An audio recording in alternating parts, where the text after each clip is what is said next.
Hello and very warm welcome to all of you. कैसे हैं आप सब? मैं आपका मेंटर और आप देख रहे हैं लर्न इंग्लिश विदाउट रूल्स का स्पेशल सेशन। ये वही सेशन है जो एरर स्पॉटिंग के प्रीवियस ईयर क्वेश्चन पर आधारित है। अब तक इस श्रृंखला में कुल 26 एपिसोड आपके सामने रखे गए हैं। उम्मीद करता हूं कि ये सारे के सारे एपिसोड आपके लिए फायदेमंद रहे होंगे और आपने इससे बहुत कुछ सीखा होगा और अपनी एरर स्पॉटिंग स्किल को इंप्रूव भी किया होगा। आज हम यहाँ पर आपके सामने उपस्थित हुए हैं सेट 27 में मौजूद सभी 15 क्वेश्चन के आंसर और उसके डिटेल एक्सप्लेनेशन के साथ। उम्मीद करता हूं कि आपने इस सेट को बना लिया है। अगर आपने इस सेट को नहीं बनाया है तो वीडियो को यहीं पर पॉज कीजिए, नीचे डिस्क्रिप्शन में लिंक है, पहले क्वेश्चन डाउनलोड करिए, उसे बनाइए और फिर इस वीडियो को प्ले करके मेरे साथ ये समझने की कोशिश कीजिए कि आखिरकार किसी क्वेश्चन के गलत होने पर आपने क्या सोचा था और सही लॉजिक उसमें क्या मौजूद है।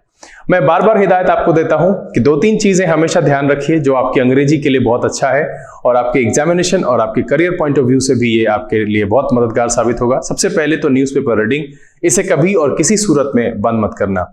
भले ही एक न्यूज़पेपर आप 7 दिन चला लो, 7 दिन के बाद नया न्यूज़पेपर लेकर के आओ, लेकिन इसको कभी बंद मत करना। दूसरी बात कि न्यूज़पेपर रीडिंग को स्टेप बाय स्टेप ऊपर के लेवल तक ले जाने की कोशिश करो। दैट मीन्स कि पहले 15 दिन में आप सिर्फ रीडिंग पर फोकस करो, अगला जो 15 दिन है उसमें थोड़ी बहुत स्पेलिंग, थोड़ा मीनिंग और उसको समझने की कोशिश करो। ये गौर करो कि कौन से ग्रामेटिकल नॉर्म्स लगे हुए हैं। किसी भी प्रकार की कोई परेशानी होती है, चाहे वो एरर स्पॉटिंग के इस सीरीज में चल रहे एपिसोड्स को लेकर के है, किसी सवाल को लेकर के है या और कोई इंग्लिश संबंधी कोई समस्या है, तो आप नीचे कॉमेंट में लिख करके मुझे सूचित करें। मैं कोशिश करूंगा कि आपके हर समस्या का निदान करते हुए आपके सामने एपिसोड ला सकूं। तो चलिए अब हम यहाँ पर आज के सेशन की शुरुआत करते हैं। आंसर सीट, नोटबुक और पेन लेकर तैयार हो जाइए।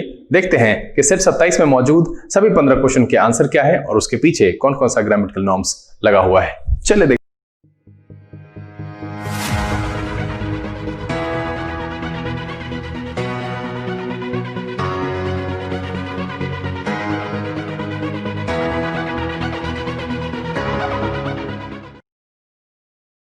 आइए हम आज के सेशन की शुरुआत करते हैं और ये जानने की कोशिश करते हैं कि सेट 27 में मौजूद सभी 15 क्वेश्चन के आंसर क्या है और उसके पीछे कौन कौन सा ग्रामेटिकल नॉर्म्स लगा हुआ है।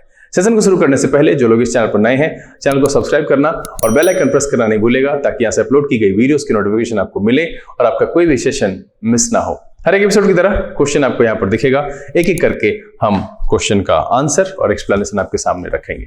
देखिए आज जो क्वेश्चन पहला है, चूंकि हमने 300 पहले कराए हैं और देखिए 394 क्वेश्चन जो है, इससे पहले 393 क्वेश्चन आपको मैं करा चुका हूं। देखिए क्वेश्चंस को देख करके कभी मुझे लगता है कि अरे यार ये एपिसोड इतना पुराना हो गया, इसके 26 सेशन अपलोड कर दिए। ये सेशन मैंने क्यों रखा था और अब तो ये समाप्ति पर है। खैर ये सेशन इसलिए रखा मैंने क्योंकि मुझे ये लगा कि ये मल्टीपर्पस है। अगर आप इसे पढ़ते हो तो कुछ ना कुछ ग्रामेटिकल नॉर्म्स आपके जहन में जाएगा, आपके मन मस्तिष्क में वो चीज आएगा कि हाँ भाई ऐसा होता है तो ऐसा होता है। और जरूरी नहीं है कि एरर स्पॉटिंग में ही आप उसे अप्लाई करो, उसे और जगहों पर भी अप्लाई कर सकते हो। अंग्रेजी में अगर आपकी जानकारी पहले से अच्छी है तो वो थोड़ी और अच्छी हो जाएगी, वो प्लस हो जाएगी। और जो पूरे रॉ है, सुपर बिगिनर्स है, तो उनको मजा आएगा कि हाँ भाई ये भी किया जा सकता है। एक जो हवा हमारे यहाँ पर है कि भाई इंग्लिश के सवाल जो होते हैं वो बहुत कठिन होते हैं या इंग्लिश में क्वालिफाई करना बहुत कठिन होता है। विशेष करके एरर स्पॉटिंग को लेकर के ऐसी मान्यता बच्चों के बीच में है कि भाई ये तो बनने से रहा, कभी कभी बना तो सारा बन जाता है, नहीं तो फिर बहुत मुश्किल होता है, सारा गलत होता है। तो मैं ये यहाँ पर साबित करने की कोशिश कर रहा था कि नहीं, अगर आप चाहो तो 5 में से 3-4 नंबर आपके हो सकते हैं। बट यहाँ पर यही है कि आपको नियमित रूप से इस एपिसोड को देखना चाहिए, शुरू से अंत तक देखना चाहिए, बिना भगाए हुए जरूर देखना चाहिए। चलिए आज का पहला सवाल कह रहा है we expect a hike in the cash reserve ratio CRR। आपने सुन रखा होगा, बैंकिंग की प्रिपरेशन करने वाले बच्चों को यह पता होगा कि मॉनेटरी पॉलिसी जब RBI लाती है तो उसमें इस सब टर्म की चर्चा होती है, SLR, CRR, repo rate, reverse repo rate. खैर, cash reserve ratio which is the portion of deposits that banks keep with RBI। अब देखिए बैंक्स है तो कीप लगा हुआ है, उसके बाद देखिए कि रेशियो CRR की बात कर रहा है, विच लगा हुआ है, वी एक्सपेक्ट अ हाइक, यहां पर भी जो है प्लूरल सब्जेक्ट प्लूरल वर्ब, इसीलिए इसमें कोई भी गड़बड़ी नहीं है और इसका जो आंसर है वो है no error and the option is E। 394 number का जो क्वेश्चन है इसमें कोई गड़बड़ी नहीं है, मैं उम्मीद करता हूं, और मुझे अब ऐसा महसूस होता है कि अब आप नो एरर भी मार्क करते होंगे, आपकी ये आदत छूटी होगी। चलिए अगला सवाल देखा जाए। 395 कह रहा है unless these differences will be. अब देखिए कि आपको मैंने एससी और पीसी की कहानी बताई थी, इसमें कहा था कि फ्यूचर कभी नहीं, मतलब है विल या विल का फॉर्मेट कभी नहीं, है ना। मैंने क्या कहा था, फ्यूचर कभी नहीं। ये ध्यान होगा आपको कि सबऑर्डिनेट क्लॉज में 3 कंडीशन मैंने आपको बताए थे। पहला बताया था कि प्रेजेंट सिंपल इस्तेमाल करेंगे, दूसरा बताया था पास्ट इस्तेमाल करेंगे, और तीसरा बताया था हैड प्लस V3 यूज करेंगे। इसमें जो क्रम से ऊपर से मैंने कहा कि जब प्रेजेंट इस्तेमाल करेंगे तो उस तरफ जैसा दिया रहेगा या विल, फ्यूचर सिंपल इस्तेमाल करेंगे, पास्ट इस्तेमाल करेंगे तो उस तरफ जैसा दिया रहेगा उसका पास्ट, या नहीं तो वुड यूज करेंगे, और जब हैड प्लस V3 दिया हुआ होगा तो प्रिंसिपल क्लॉज में वुड हैव प्लस V3 का प्रयोग करेंगे। ये मैं आपको पहले बता चुका हूं। तो यहां पर देखिए कि इसका जो बी है कि unless these differences will be, ये बिल्कुल नहीं होना चाहिए। यहां से क्या करेंगे, विल बी को हटा देंगे, क्योंकि मुझे ये पैसिव का फॉर्म है। देखिए बी प्लस पास्ट पार्टिसिपल है ना, विल बी रिजॉल्व्ड, तो ये क्या है, पैसिव है, बिल्कुल यहां पर क्या है, ये पैसिव है। तो मुझे इस फॉर्मेट को यूज नहीं करना है, क्योंकि अनलेस सबऑर्डिनेट क्लॉज वाले सेंटेंस में होता है, अनलेस जिस सेंटेंस में मौजूद होता है वो सबऑर्डिनेट क्लॉज होता है, और अनलेस दीज डिफरेंसेस, चूंकि मुझे यहां पर आगे देखिए कि फिर क्या लिखा हुआ, विल बी, तो इसका जो है एससी कैसा होना चाहिए, पीसी जो है वो फ्यूचर में है कि will be an adverse effect on foreign investment. तो यहां पर जो है फ्यूचर में दिया हुआ है, तो ये जो मेरा एससी होना चाहिए वो प्रेजेंट में होना चाहिए, और उसका जो पैसिव फॉर्म होगा वो यहां पर आर यूज करेंगे।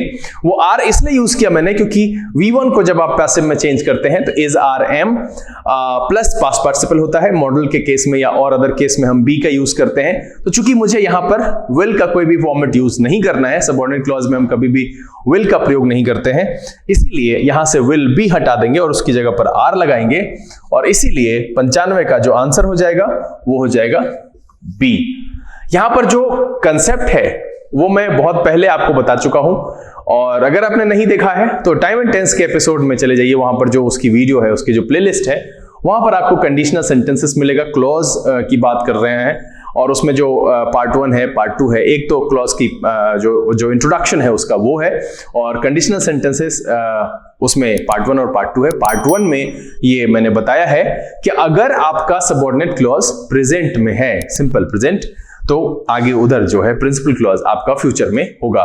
तो यहां पर हम सबऑर्डिनेट क्लॉज के साथ कभी भी फ्यूचर का प्रयोग नहीं करेंगे, और इस लिहाजन ये सेंटेंस गलत है, और इसीलिए जो 95 का आंसर है वो है आपका बी। हम क्या करेंगे, विल बी को वहां से हटा करके उसकी जगह पर आर का प्रयोग करेंगे। चलिए 96 नंबर देखा जाए। कह रहा है कि we are confident that the steps we have taken to attract talented people and build a solid organization will ensure we remain profitably, नहीं, ये profitably adverb है, यहां पर होना चाहिए profitable, we remain profitable, यहां पर क्या हो जाएगा, profitably नहीं, profitable। यहां ly वाले को हटा देंगे, इसका एडजेक्टिव फॉर्मेट यूज करेंगे प्रॉफिटेबल, और तब जाकर के ये सेंटेंस जो है वो बिल्कुल सही हो जाएगा कि will ensure we remain profitable. तो यहां पर 96 का जो आंसर हो जाएगा वो हो जाएगा आपका डी। इसमें जो प्रॉफिटेबली है उसको हम हटा देंगे और उसकी जगह पर उसका एडजेक्टिव वाला वेरिएंट यूज करेंगे प्रॉफिटेबल, और तब जाकर के ये सेंटेंस बिल्कुल सही हो जाएगा। चलिए 97 नंबर सवाल देखा जाए। 97, हम 400 के बहुत करीब हैं। कह रहा है कि एट अ टाइम विच, अब देखिए कि टाइम के लिए यूज करते हैं व्हेन, ये याद रखिएगा कि टाइम के लिए यूज करते हैं व्हेन, और प्लेस के लिए यूज करते हैं विच। सिंपल सा है। तो यहां पर गड़बड़ी आपको दिख गई कि एट अ टाइम विच नहीं, when most firms were finding it difficult to raise money. तो यहां पर क्या हो जाएगा, सीधी सी बात समझिए कि विच को हटा करके हम व्हेन का प्रयोग करेंगे और इसीलिए जो 97 का आंसर हो जाएगा वो हो जाएगा ए। टाइम को इंडिकेट कराने के लिए हम व्हेन का प्रयोग करते हैं, प्लेस को इंडिकेट कराने के लिए जो है हम विच का प्रयोग करते हैं। तो यहां पर चूंकि एट अ टाइम दिया हुआ है तो व्हेन होना चाहिए, when most firms were finding it difficult। और देखिए कि ये अगर आप नहीं भी जानते हैं ना, अगर जो है टेक्निकली ये टर्म अगर आपको नहीं पता कि टाइम के लिए ये यूज होता है या प्लेस के लिए विच यूज होता है, टाइम के लिए व्हेन यूज करते हैं, तो आप सीधी सी बात समझिए कि इसको आप कहां से सीख सकते हैं। न्यूज़पेपर पढ़ने के दौरान आपको ये पता चलेगा कि जहां जहां टाइम की चर्चा हुई है वहां वहां व्हेन का यूज कर रहा है, जहां जहां प्लेस की चर्चा हुई है वहां वहां पर विच का यूज हुआ है, या सिचुएशन के लिए रिलेटिव प्रोनाउन के तौर पर। तो मैं जो आपको बार बार ये कहता हूं कि आप जब न्यूज़पेपर पढ़ते हैं तो आपके अंदर ये बात जो है एक समझदारी डेवलप होती है कि भाई कहां कौन सा। आपको लगता है कि आप कुछ देख नहीं पा रहे हैं, कुछ सीख नहीं रहे हैं, बट 1 महीने 1.5 महीने तक अगर कंटिन्यूअसली आप इसे करते हैं तो उसके बाद आपको यह अंदाजा आएगा कि अरे हमने इतना कुछ नया सीखा है। तो सतत प्रयास करते रहने से आप में कुछ नया विकसित हो सकता है। तो इसलिए यहां पर क्या करेंगे हम, इसका जो प्रयोग है वो गलत है, ये व्हेन यूज होगा और 97 का जो आंसर हो जाएगा वो हो जाएगा ए। चलिए अगला सवाल देखा जाए। 98 कह रहा है कि एवरीवन इज कीन। अब देखिए कि ये फिक्स प्रीपोजिशन है, कीन के साथ ऑन यूज होता है, ये याद रखिएगा, कीन के साथ ऑन यूज होता है। इससे पहले हमने बताया था डिपेंड के साथ ऑन अपॉन होता है, सफर के साथ फ्रॉम होता है, डेटर के साथ फ्रॉम होता है। ये कई जगह पर जो है मैंने आपको बताया है। उसी तरीके से यहां पर एक और जोड़ लीजिए कि कीन के साथ ऑन का प्रयोग होता है। तो अब यहां पर सीधा सीधा है कि ये सेंटेंस आपको गलत दिख गया कि everyone is keen on knowing the forecast for the monsoon. तो यहां पर इन की जगह पर हम ऑन का प्रयोग करेंगे और इसीलिए जो 98 का आंसर हो जाएगा ये हो जाएगा ए। और फिक्स प्रीपोजिशन को कमांड करने का कोई तरीका नहीं है, रट करके ये रखेंगे तो बहुत तो 1 से 1.5 महीना ये आपके पास रह सकता है। बट हाँ, अगर इसको प्रैक्टिस करेंगे, यूज करेंगे, शब्दों का प्रयोग करते समय सही प्रीपोजिशन को ध्यान में रखेंगे तो ये आपके साथ बना हुआ रहेगा। जैसे कि मैंने इस 26 एपिसोड के सफर में आपको बहुत जगह पर जो है ये सारी चीजें बताई है कि भाई कहां पर हम किस प्रीपोजिशन का किसके साथ इस्तेमाल करते हैं, बस उसको ध्यान में रखने की जरूरत है, रेगुलर रिवीजन की जरूरत है। तो आप ये समझ गए होंगे कीन के साथ हम ऑन का प्रयोग करते हैं और इसीलिए जो 98 का आंसर है वो है आपका ए। चलिए अगला सवाल देखा जाए। 99 नंबर कह रहा है building biogas plant will help to reduce greenhouse gas emission, reducing the consumption, consuming नहीं, the consumption। इसका जो नाउन वाला वेरिएंट है कंजम्पशन यहां पर यूज करेंगे, खपत होगा, consumption of conventional fuels such as firewood and kerosene। तो यहां पर जो है हम the consuming of conventional fuels नहीं, जो है यहां पर क्या हो जाएगा, द कंजम्पशन नाउन इस्तेमाल करेंगे। और वैसे भी आप ये ध्यान रखिएगा कि आर्टिकल का जब प्रयोग करते हैं तो उसके बाद हम एक नाउन का यूज करते हैं। तो यहां पर जो है इसका वेरिएंट है कंज्यूम का, कंजम्पशन, और ये इसका सफिक्स है। एफिक्सेस एंड रूट वर्ड की सीरीज में ये मैं पूरे डिटेल से बताया हूं कि कौन सा सफिक्स लगा हुआ होता है तो वो वर्ड क्या होता है। तो यहां पर कंजम्पशन होगा और इसीलिए जो 99 का आंसर हो जाएगा वो हो जाएगा आपका सी। हम क्या करेंगे, कंज्यूमिंग को हटा करके उसे बदल देंगे कंजम्पशन में और तब जाकर के ये मेरा सेंटेंस सही हो जाएगा कि building biogas plant will help to reduce green house gas emission by reducing the consumption of conventional fuels. चलिए अब 400 के दायरे में हम लोग आ गए हैं। 400वां क्वेश्चन देखते हैं। कह रहा है since some banks may take longer achieve these targets, RBI is considering। अब देखिए may का मतलब है संभावना से, ठीक है, ऐसा लग रहा है। तो यहां पर जो है हैज कंसिडर्ड बिल्कुल नहीं होगा। संभावनाओं को दर्शाने के लिए जो है हम इस संभावनाओं का परिणामी कि मान लीजिए किसी चीज को अचीव करने की संभावना नहीं है तो हम क्या कहते हैं कि हम लोग कुछ साइड से प्लान बी भी तैयार कर रहे हैं। ये बात करते हैं कि मुझे ऐसा लगता है कि इसको प्राप्त करने की संभावना नहीं है, that's why we all are preparing. तो हम लोग क्या करते हैं कि इसलिए हम लोग साइड से कुछ ऐसा प्लान कर रहे हैं। बिल्कुल यहां पर जो हैज कंसिडर्ड है, इस कंसेप्ट को अगर हम यहां पर इस्तेमाल करेंगे तो चूंकि वो फिनिश्ड एक्शन को दर्शाता है तो ये वहां पर फिट बैठेगा ही नहीं, क्योंकि पीछे जो है मे से लगा हुआ सेंटेंस है कि may take longer achieve these targets, RBI is considering होना चाहिए। यहां पर जो है हैज कंसिडर्ड को हटा देंगे। जी हां, हैज या हैव या हैड प्लस V3 ये डिफरेंट टाइम में फिनिश्ड एक्शन को बताता है, फिनिश्ड एक्शन को बताता है। सेंटेंस को पढ़ करके ये लग रहा है कि जो यहां पर लिखा हुआ है हैज कंसिडर्ड, ये बिल्कुल संदर्भ के हिसाब से फिट नहीं है, ये गलत है, क्योंकि पीछे लगा हुआ है मे, संभावना की बात है कि परेशानी होगी इसे पूरा करने में, इसीलिए RBI is considering to revise these guidelines.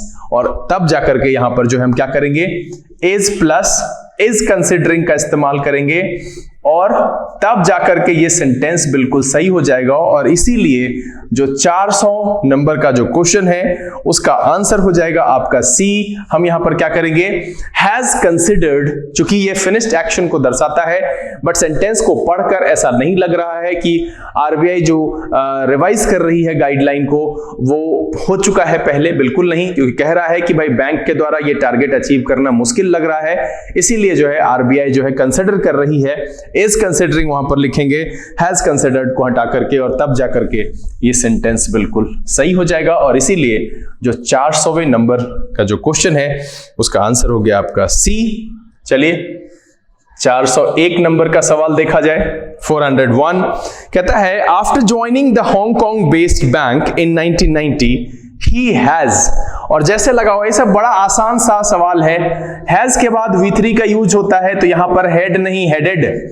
और जिन जिन लोगों का ये गलत हुआ है या इस क्वेश्चन का स्टेटस क्या है आपका, वो लिख करके मुझे सूचित जरूर करेंगे। यहां पर क्या हो जाएगा कि हैज हेडेड, यहां सिंपल सी बात है कि हम यूज करेंगे हैज, हैव, हैड। हमको पता है कि हम V3 का प्रयोग करते हैं, तो इसीलिए इसके साथ क्या हो जाएगा, has headed various departments including corporate and investment banking, और तब जाकर के ये सेंटेंस सही हो जाएगा। और इसीलिए जो 401 नंबर है उसका आंसर हो जाएगा आपका सी। यहां पर क्या करेंगे हम, हेड, चूंकि वो हैज के बाद आया है तो तीसरा फॉर्म यूज होना चाहिए, इसलिए हेड जो हैज के बाद हेड है, हेडेड होना चाहिए, और he has headed various departments, और तब जाकर के ये सेंटेंस बिल्कुल सही हो जाएगा। चलिए 402 नंबर देखा जाए।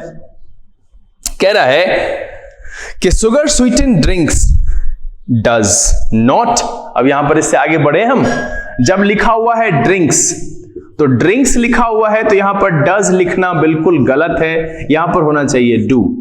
सिंपल सा है, प्लूरल सब्जेक्ट प्लूरल वर्ब, और आपको यह ध्यान होगा कि हम हमेशा हेल्पर भी सब्जेक्ट के हिसाब से ही रखते हैं। स्पेशली डू डज के केस में आपको पता है कि डज का इस्तेमाल, चूंकि डज खुद में V5 है तो वो V5 के बाद आता है he does, Ram does, Shyam does, Sita does, और जब वो plural you do, they do, I do इस तरीके से इस्तेमाल करते हैं तो यहां पर क्या हो जाएगा, डज हो जाए को हटा करके हम उसकी जगह पर डू का प्रयोग करेंगे। और इसीलिए जो 402 का आंसर है वो हो जाएगा आपका ए। यहां क्या है, सुगर स्वीटेन ड्रिंक्स, और ड्रिंक्स है इसलिए डज का प्रयोग करना गलत है, इसे हम यहां से हटाएंगे और उसको उसकी जगह पर यूज करेंगे डू, और तब जाकर के ये सेंटेंस मेरा बिल्कुल सही हो जाएगा। और इसीलिए 402 नंबर का जो आंसर है वो है आपका ए।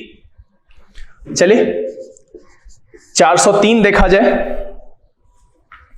कह रहा है कि airline management should note that the ultimate passenger unfriendliness is to have their planes crash due to the, अब यहां पर एडॉप्टिंग, यहां जो क्वेश्चन में दिया हुआ है, देखिए एक बात है, मैं यहां पर रुका क्यों हूं, क्योंकि ओरिजिनल क्वेश्चन जो है वहां पर एडॉप्टेड ऑफ है, ये ऑफ यहां पर मिसिंग है इस क्वेश्चन में।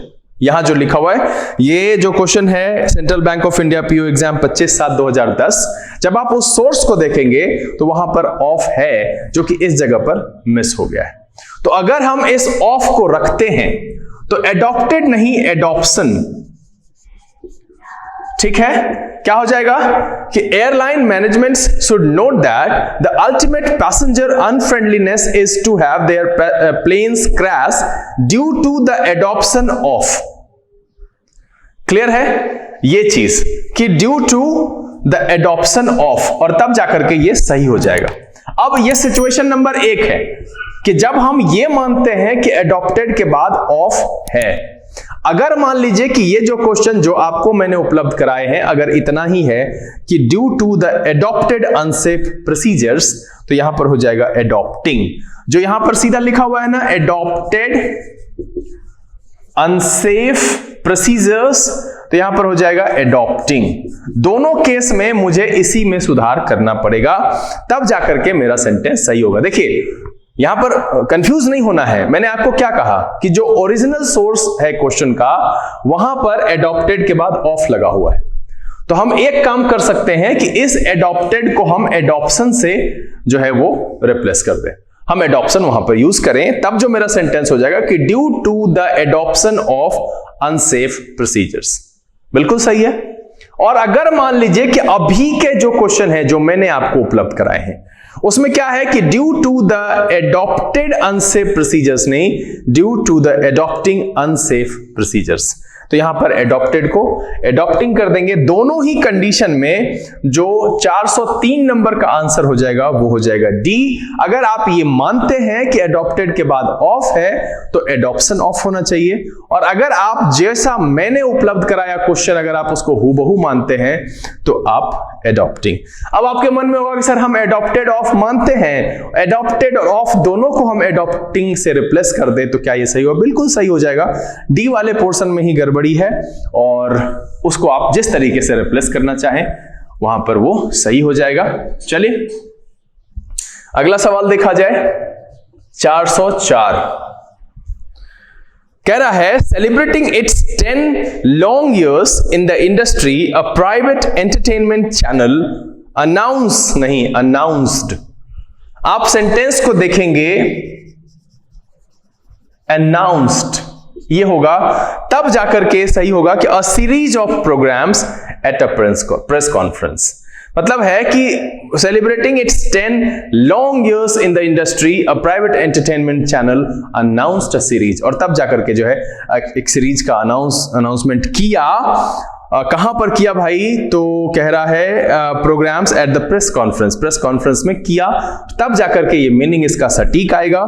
इसलिए अनाउंस यहां पर जो है गड़बड़ है, इसीलिए जो 404 का आंसर हो जाएगा आपका वो हो जाएगा सी। क्या करेंगे? अनाउंस को कर देंगे अनाउंस्ड। और ये यहां पर जरूरी नहीं है इज अनाउंसिंग कहेंगे तो भी मिला जुला करके ठीक ही मीनिंग आएगा, लेकिन सबसे अप्रोप्रिएट और परफेक्ट, क्योंकि संदर्भ में कहीं पर भी ऐसा कुछ भी ऐसा नहीं है celebrating its 10 long years in the industry a private entertainment channel is announcing, चलेगा तो, लेकिन उसका मीनिंग जो है उस तरीके से नहीं आएगा। आप जब कोई चीज अनाउंस हो जाता है तभी आप ये न्यूज बना सकते हैं कि हाँ भाई एक सीरीज ऑफ प्रोग्राम्स जो है उसने अनाउंस किया, तो ये ज्यादा अच्छा मीनिंग दे रहा है, तो इसीलिए इसको अनाउंस्ड करना ज्यादा बेहतर है। और उस लिहाजा जो 404 का आंसर हो जाएगा वो हो जाएगा सी। कुछ नहीं करेंगे, अनाउंस में हम ईडी जोड़ देंगे। चलिए 405 number, the annual award ceremony ended on a note of good cheer with audiences responding warmly to its lineup of films. यहां पर देखिए कि द एनुअल अवार्ड सेरेमनी, आपको लगेगा इट्स किसके लिए हुआ? उसी के लिए हुआ, एनुअल अवार्ड सेरेमनी के लिए, तो इसलिए यहां पर ये सही है कि the annual award ceremony ended on a note of good cheer with audiences responding warmly to its lineup of films. तो अवार्ड सेरेमनी के लिए हुआ है इसलिए इट्स हुआ है और इसलिए ये सही है। ये कहीं से भी कोई इसमें ग्रामेटिकल नॉर्म्स इधर उधर नहीं है, इसलिए जो इसका आंसर है वो है no error and the option is E. कोई भी गड़बड़ी नहीं है। आपको ये आराम से समझना चाहिए। एक जगह पे कंफ्यूजन हुआ होगा कि इट्स जो है अगर ऑडियंसेस के लिए इस्तेमाल हुआ है तो गलत है, नहीं। आप देखिए कि उसके फिल्म के लाइनअप, तो अवार्ड सेरेमनी में जो फिल्म का लाइनअप था, the annual award ceremony ended on a note of good cheer with audiences responding warmly to its lineup of films, तो बिल्कुल ये अवार्ड सेरेमनी के लिए यूज हुआ है और इसीलिए इसमें कोई भी गड़बड़ी नहीं है। और 405 का जो आंसर है वो है ई। चलिए छठा सवाल देखा जाए कि the actress Neetu Sharma was ordered for, नहीं ऑर्डर्ड टू, ऑर्डर्ड के बाद ये गलत है, ordered to wear an alcohol monitoring bracelet. और वैसे भी देखिएगा तो इसके बाद लिखा हुआ है वेयर, इसके हिसाब से वो फिट नहीं बैठ रहा है कि the actress Neetu Sharma was ordered to wear an alcohol monitoring bracelet, और तब जाकर के ये बिल्कुल सही हो जाएगा। और इसीलिए जो 406 का आंसर हो जाएगा वो हो जाएगा ए। इसमें हम क्या करेंगे, 4 को हटा देंगे, उसकी जगह पर 2 का प्रयोग करेंगे। Clear, ordered to. चलिए सातवां सवाल देखा जाए, बड़ा ही आसान रहा, इसमें भी कोई ज्यादा नहीं इधर उधर हुआ, पिछली जानकारी के आधार पर ही ये सेट भी आपका बन गया। आप देखिए कि 15 के बाद 16 के बाद तो ऐसा हुआ है कि पॉइंट्स जो नए ग्रामेटिकल नॉर्म्स के आने हैं वो तो आने बंद हो गए। तो इससे क्या पता चला कि ये किसी काम का नहीं है? नहीं, इससे ये पता चला कि एरर स्पॉटिंग के सवाल अमूमन व्यवहारिकता पर पूछे जाते हैं। अगर आप न्यूज़पेपर रीडिंग करते हैं तो भी आपके लिए फायदेमंद है, आपके पास कुछ ग्रामेटिकल नॉर्म्स है, और if you are practising regularly तो भी आप क्वेश्चन बना सकते हैं। सातवां सवाल कह रहा है कि coaches have the advantage of draw, और मैंने आपको बताया है कि प्रेपोजिशन के बाद वर्ब 1 प्लस आईएनजी, कई बार इसकी चर्चा हुई है, तो ऑफ ड्रॉइंग यहां पर हम आईएनजी यूज कर देंगे, ऑफ ड्रॉइंग, और तब जाकर के ये बिल्कुल सही हो जाएगा कि coaches have the advantage of drawing on their personal experiences and providing their players, और तब जाकर के बिल्कुल सही हो जाएगा। कोचेस है इसलिए देयर प्लेयर्स है, बिल्कुल सही है। और आपको ये चीज ये ध्यान रखना चाहिए कि ये कई बार मैं बता चुका हूं, तो सातवें का जो आंसर हो जाएगा वो हो जाएगा बी। हम इसमें क्या करेंगे, प्रेपोजिशन के बाद या तो नॉर्मल नाउन इस्तेमाल करते हैं, और अगर हम वर्ब करते हैं तो वर्ब 1 प्लस आईएनजी का इस्तेमाल करते हैं, इसीलिए यहां पर ड्राइंग हो जाएगा। चलिए आज के सेशन का आखिरी सवाल देखा जाए, 408 कह रहा है कि the actor loves to think never enjoys. ठीक है, अब कह रहा है नेवर एंजॉयज, तो इसके बाद मुझे एक नाउन चाहिए। ठीक है, और नाउन जो है हम वो जेरेंड से बना सकते हैं आईएनजी वाले वर्ब से। तो यहां पर क्या हो जाएगा, स्टिकिंग। क्या हो जाएगा यहां पर, स्टिकिंग। जो यहां स्टिक लिखा हुआ है इसको हम हटा देंगे, ये ठीक नहीं लग रहा है, और यहां स्टिकिंग हो जाएगा। और तब जाकर के इसको पढ़िए, तब सेंटेंस देखिए क्या कह रहा है, the actor loves to think never enjoys sticking to one kind of role and finds. Enjoys and finds दोनों सही है, उधर भी एंजॉयज लगा, लव्स लगा, फाइंड्स लगा, बिल्कुल सारे वर्ब एक ही फॉर्मेट में है।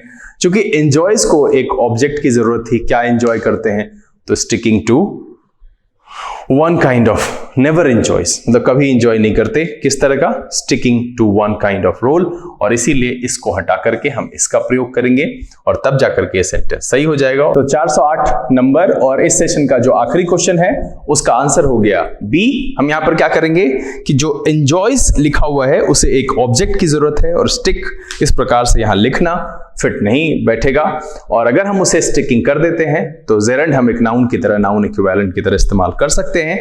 तब हो जाएगा the actor loves to think never enjoys sticking to one kind of role and finds it difficult. तो लव्स, एंजॉयज एंड फाइंड्स, बिल्कुल यहां पर ये सेंटेंस सही हो जाएगा। उम्मीद करता हूं कि ये एपिसोड 27 यानी कि सेशन जो 27वां क्वेश्चन का सेट है, इसके सारे क्वेश्चन आपने अटेम्प्ट किए होंगे और आपको अच्छे अंक प्राप्त हुए होंगे। आप नीचे लिख करके मुझे सूचित जरूर करें कि आपको इसमें कितना अंक प्राप्त हुआ है। आपको लगता हो कि मैं लिख कर क्या करूं, मुझे 2 मार्क्स आते हैं, बड़ा एम्बैरसिंग है, तो ये एम्बैरसिंग नहीं है। अगर आप उसे लिखते हैं तो मैं कोई उपाय सोचूंगा, और आपको मैं एक बात फिर से दोहरा दूं कि आपके लिए कि कोई भी परेशानी है, चाहे वो किसी लेवल का हो, बड़े से बड़े लेवल का, छोटे से छोटे लेवल का, आप लिख करके अगर मुझे बताएंगे नहीं तो पता कैसे चलेगा कि आपको परेशानी हो रही है। इसलिए मैं कहता हूं कि जो मैं यहां से अपलोड करता हूं उसमें जो कोई भी परेशानी रह जाती है, कोई ऐसा ओपिनियन, कोई ऐसी बात जो कि आपके ओपिनियन या बातों से मैच नहीं करती है, आपको कोई भी मतभेद समझ में आता है, नीचे लिख करके सूचित जरूर करें। मैं यथासंभव कोशिश करूंगा कि आपकी हर समस्या का समाधान आप तक पहुंचा सकूं। बहरहाल उम्मीद करता हूं कि ये वीडियो आपको पसंद आया होगा। अगर ये वीडियो अच्छा लगा आप इसे लाइक कर दें। अगर आपने चैनल सब्सक्राइब नहीं किया है प्लीज सब्सक्राइब कर लीजिए और बेल आइकन जरूर प्रेस कीजिएगा ताकि यहां से अपलोड की गई वीडियोस की नोटिफिकेशन आपको मिले और आपका कोई भी सेशन मिस ना हो। जो लोग यहाँ पहले से जुड़े हुए हैं वो इसे ज्यादा से ज्यादा सोशल नेटवर्किंग साइट पर शेयर करें। पढ़ें, पढ़ाएं, खुश रहें, मस्त रहें। और हाँ, एक और बात आपको पता ही है, हर एक एपिसोड की तरह यहाँ पर भी एक प्रीवियस ईयर का सेट लगा हुआ है। नीचे डिस्क्रिप्शन में लिंक है, आप उसे डाउनलोड करिए, बना करके तैयार रहिए। जिस तरीके से हमने 27 एपिसोड तक का सफर पूरा किया है, बिल्कुल आगे आने वाले जितने भी क्वेश्चंस मैंने उपलब्ध कराए हैं आपको, हर एक का डिटेल एक्सप्लेनेशन आपके सामने लेकर जरूर उपस्थित होऊंगा। तब तक के लिए घर में रहिए, खुश रहिए, स्वस्थ रहिए और अपने तैयारी में जुटे रहिए। अगले दिन फिर एक रोचक एपिसोड के साथ आपके सामने बहुत जल्द उपस्थित होते हैं। तब तक के लिए लर्न इंग्लिश विदाउट रूल्स के सीजन से this is BK Singh signing off. Keep reading, keep practising. Thank you, God bless you.